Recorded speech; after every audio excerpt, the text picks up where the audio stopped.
एकनाथ शिंदे नहीं तो कौन? ये सवाल महाराष्ट्र चुनाव के नतीजे आने के बाद पूछा जा रहा था, क्योंकि तब चर्चा सीएम पद की हो रही थी। उस वक्त 3 दावेदार थे, अजीत पवार, एकनाथ शिंदे, देवेंद्र फडणवीस। लेकिन एकनाथ शिंदे की दावेदारी सबसे ज़्यादा मजबूत दिखती नजर आ रही थी। लेकिन पिछले कुछ दिनों में जिस तरह से बैठकें हुई, जो चित्र आप सबके सामने आई, जिस तरह से सूत्र बता रहे हैं, उसमें देवेंद्र फडणवीस की दावेदारी सबसे मजबूत दिख रही है सीएम पद को लेकर। मैं आपको क्लियर कर दूं, ये मुख्यमंत्री पद की मैं बात कर रहा हूं।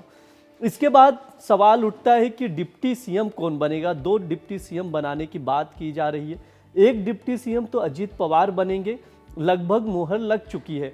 लेकिन दूसरा डिप्टी सीएम कौन बनेगा, ये अब तक क्लियर नहीं हो पाया, क्योंकि एकनाथ शिंदे डिप्टी सीएम नहीं बनना चाहते हैं, ये खबरें आ रही हैं। हम इसको समझेंगे कि अगर एकनाथ शिंदे डिप्टी सीएम नहीं बनेंगे तो कौन बनेगा। मैं आपको नाम गिनाता हूं, ये 5 नाम जो प्रमुख दावेदार हैं।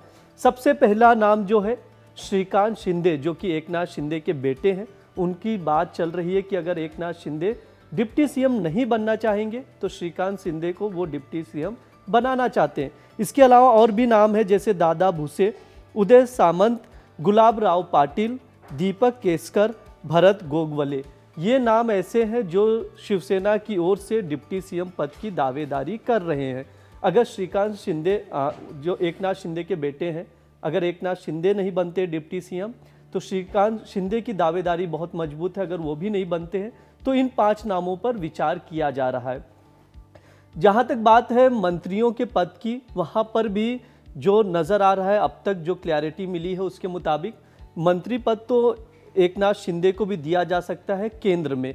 ऐसी खबरें आ रही हैं। अगर ऐसा कुछ होता है तो ये बहुत बड़ा बदलाव होगा महाराष्ट्र की राजनीति में, क्योंकि एकनाथ शिंदे की बात करें तो पालघर, ठाणे और कल्याण ऐसे डिस्ट्रिक्ट रहे हैं जहां पर एकनाथ शिंदे की शिवसेना का बहुत ज़्यादा प्रभाव रहा है, और शिंदे की अपनी राजनीति भी बहुत ज़्यादा वहां से प्रभावित रही है, क्योंकि उनके गुरु रहे आनंद दिघे का वहां पर पहले से प्रभाव रहा है। वही एकनाथ शिंदे को राजनीति में लाए, जिसके बाद कल्याण, पालघर, ठाणे जो मैंने ज़िले गिनाए, वहां पर एकनाथ शिंदे का प्रभाव अब तक बरकरार है। इसी चुनाव का नतीजा भी यही रहा कि एमवीए जितनी सीटें नहीं जीत पाई, उससे ज़्यादा एकनाथ शिंदे ने सीटें जीती। 57 सीटों पर इस चुनाव में 57 सीटें उन्होंने निकाली। इस वजह से उनकी दावेदारी काफ़ी ज़्यादा मजबूत थी। लेकिन सब कुछ दावेदारी फेल हो गई बीजेपी के आगे, क्योंकि बीजेपी ने 149 सीटों पर चुनाव लड़ा, जबकि 132 सीटें जीत गई। क्योंकि अगर आस यही लगाए जा रहे थे कि अगर 2019 के चुनाव में बीजेपी 105 सीटें जीती थी, अगर उसके आसपास रहती या उससे कम होती है संख्या, तो एकनाथ शिंदे की शिवसेना जितनी सीटें जीतती है उस पर निर्भर करेगा कि मुख्यमंत्री कौन बनेगा, सूबे का मुख्यमंत्री कौन बनेगा।